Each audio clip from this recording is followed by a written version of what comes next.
Oui, alors tout d'abord, on doit bien sûr définir l'épargne. Qu'est-ce que l'épargne? L'épargne, c'est la partie du revenu non consommé immédiatement et qui peut être consommé ultérieurement. Donc, pour calculer l'épargne, qu'est-ce qu'on fait? On a dit que c'est une partie du revenu. Donc, l'épargne égale à quoi? C'est une partie du revenu. Une partie, ça veut dire qu'il y a d'autre partie qui est la consommation.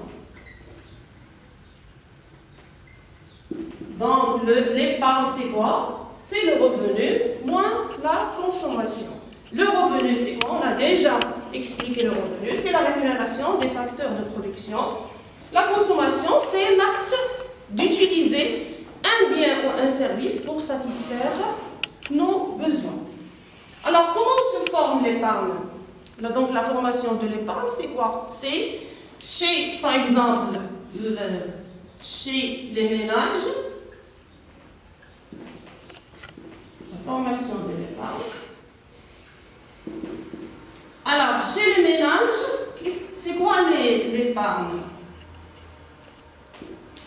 C'est la partie, on a dit, non consommée du revenu. Donc, c'est le reste du revenu.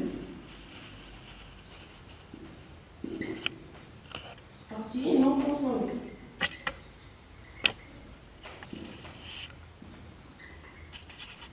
Alors, chez les entreprises,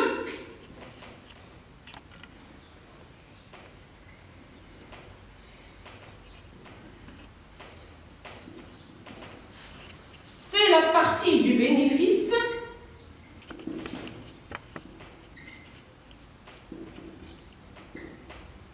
non utilisée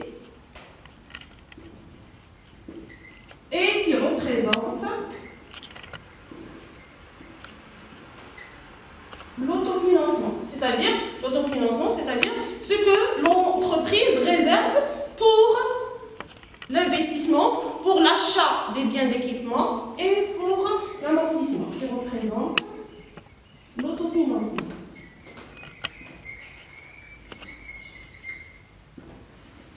Alors, pour l'État, c'est quoi l'épargne?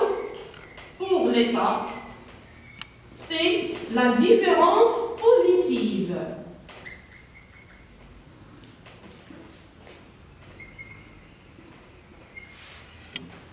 entre les ressources et les emplois.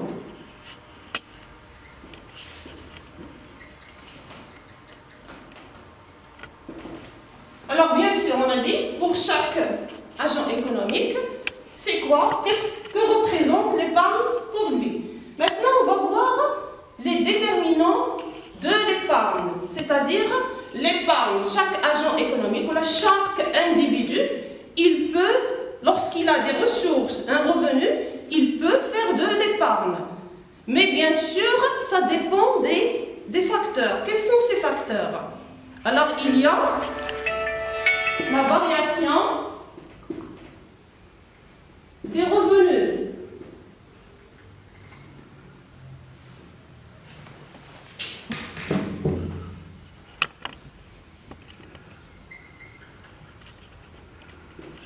C'est-à-dire, lorsque le revenu est élevé, bien sûr, l'épargne, elle aussi, elle est élevée, c'est-à-dire on peut épargner. Mais lorsque le revenu il est faible, c'est difficile d'épargner. Il y a aussi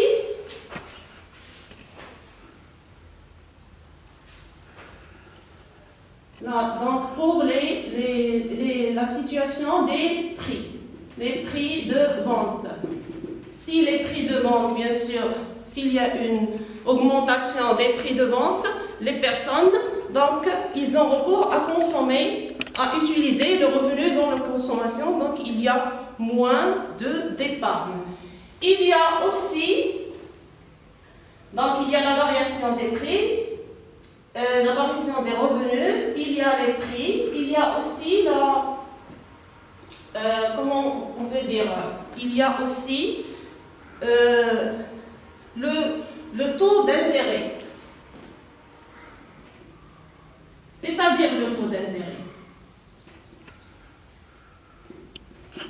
C'est-à-dire que on place notre argent à la banque, on bloque notre argent à la banque et la banque nous donne en contrepartie des intérêts. Si la banque augmente le taux d'intérêt, ça motive les personnes à déposer leur argent à la banque. Sinon, donc, il y a une motivation, on peut ne pas épargner. D'accord? Alors, on passe à l'épargne. On peut avoir, par exemple, à l'épargne, les formes de l'épargne. On peut avoir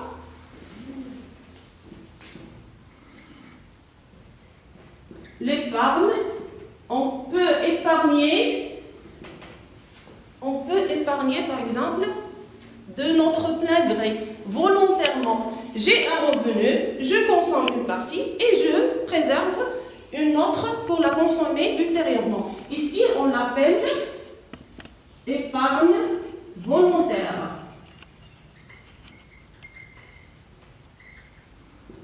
C'est de l'épargne faite par un individu volontairement, de son plein gré. Mais par contre, il y a l'épargne forcée.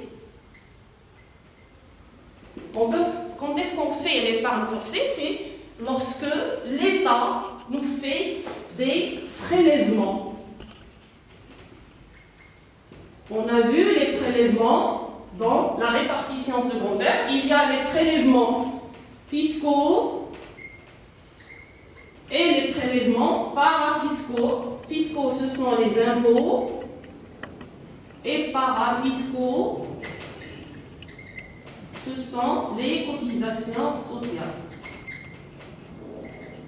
Alors, les cotisations sociales, lorsque l'État nous fait des prélèvements, c'est-à-dire les prélèvements fiscaux, parafiscaux, l'individu, en contrepartie, bien sûr, il bénéficie de quoi? Des services publics, services, c'est-à-dire au niveau de la sécurité sociale, des services sur nos marchands, c'est-à-dire au niveau des établissements publics et de la santé publique. D'accord? Et il y a aussi l'épargne publique et l'épargne privée. Donc l'épargne privée, c'est l'épargne faite par les individus, les ménages, et par l'entreprise. Lorsqu'on parle d'épargne publique, c'est au niveau de l'État, c'est-à-dire l'épargne faite par l'État. Maintenant, on va se poser la question, Diane, pourquoi on épargne? Pourquoi on épargne? Ça nous donne les motifs et les raisons. Alors, pourquoi épargner? Donc, pourquoi épargner? C'est raison, motif et ce qu'on appelle mobile de l'épargne.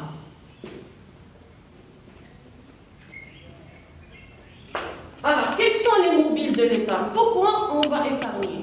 Alors, la plupart, donc on peut dire une partie de la société épargne pour une raison de protection, de sécurité. J'épargne maintenant parce que j'ai peur de perdre mon travail ultérieurement, ou bien j'ai peur d'une maladie, ou bien j'ai peur de faire un accident par exemple de travail et je ne peux plus travailler, ou bien le fait de devenir vieux, c'est d'avoir une épargne sécurisante, d'accord?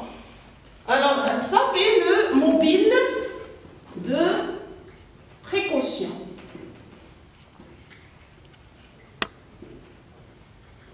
Mobile de précaution, c'est lorsque on veut se sentir sécurisé, on a peur de perte d'emploi, de maladie ou bien de vieillesse. Il y a aussi le mobile de spéculation.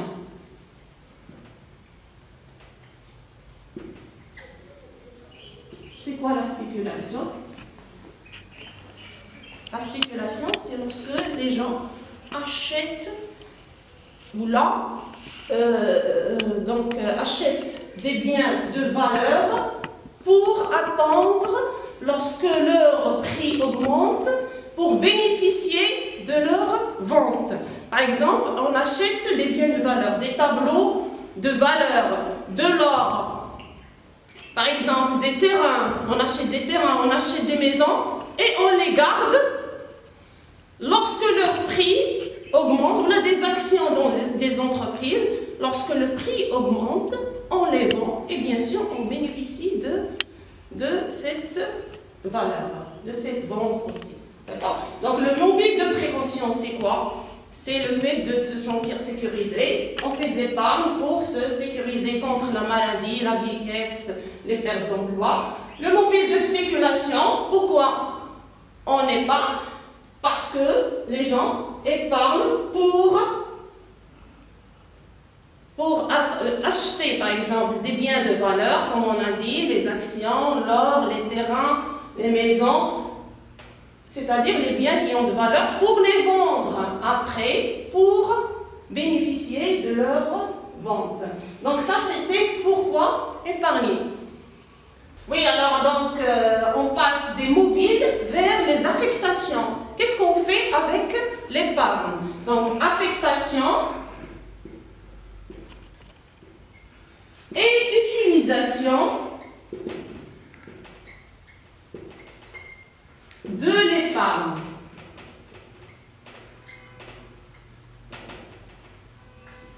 Alors, comme on le sait, il y a une partie de la population, des individus qui... Alors, qu'est-ce qu'ils font avec de l'épargne? Ils le gardent chez soi, soit sous forme d'argent liquide, ou bien sous forme, par exemple, de l'or. D'accord? Alors, qu'est-ce qu'ils font? Qu'est-ce qu'ils font avec? Ils le laissent chez soi. Cette affectation, on l'appelle la thésaurisation. Alors, la thésaurisation, c'est quoi? C'est le fait de garder son épargne chez soi, soit sous forme d'argent liquide. Par exemple, les gens, ils ont des coffres forts, ils mettent de l'argent dans le coffre-fort, ou bien des bijoux, ou bien des bijoux en or, en diamant, ça dépend. D'accord? Ça s'appelle thésaurisation. On doit donc souligner que la thésaurisation, lorsqu'on parle d'épargne, une épargne thésaurisée, c'est une épargne qui échappe à l'activité économique.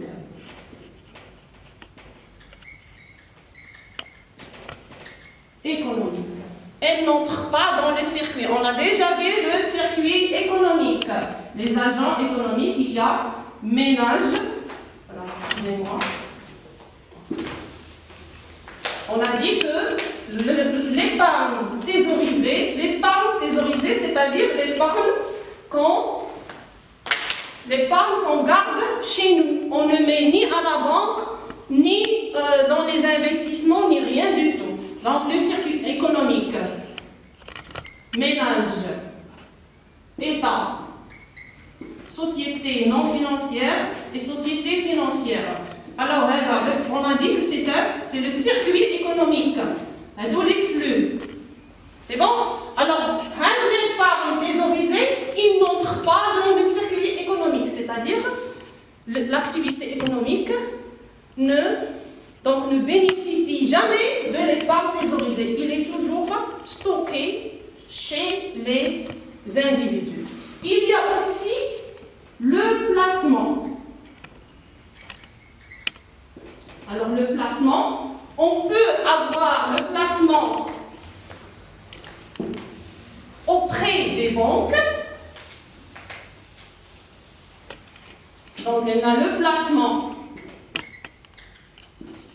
auprès des banques. Donc maintenant, presque tous les individus, ils ont des comptes en banque. Alors, on a placement à vue et placement à terme. c'est quoi un placement à vue? Je dépose mon argent à la banque, mais j'ai la possibilité et la liberté de retirer à chaque moment mon argent. D'accord? Peut-être j'ai un virement, peut-être je dépose de l'argent, de l'épargne à la banque.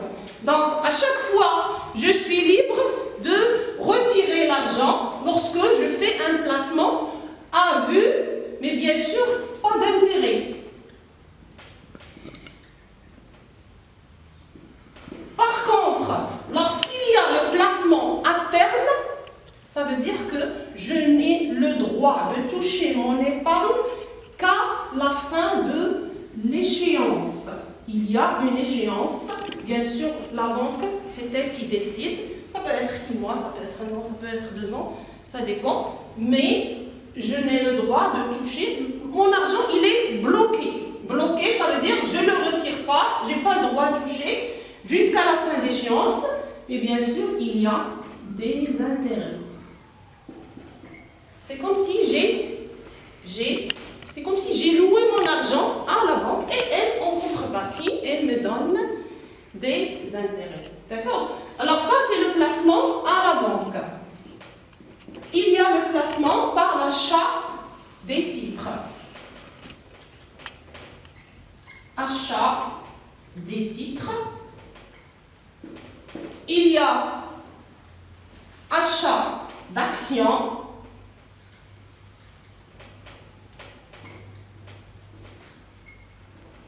Alors, les actions, c'est un titre de propriété, par exemple, dans une entreprise. Ça veut dire que j'ai le droit de bénéficier du bénéfice de l'entreprise. Le revenu qui me vient de l'entreprise par l'achat d'actions, on l'appelle dividende.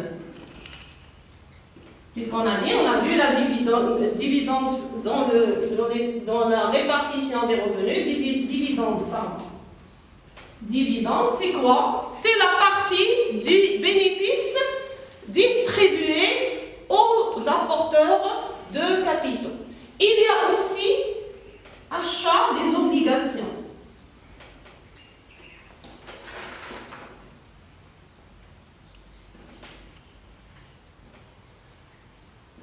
L'achat des obligations, une obligation c'est quoi? C'est un titre de dette, c'est une dette, j'achète une obligation et lorsque j'ai le terme, l'échéance venue, je bénéficie, je suis remboursé bien sûr sur l'achat plus les intérêts. Donc il y a remboursement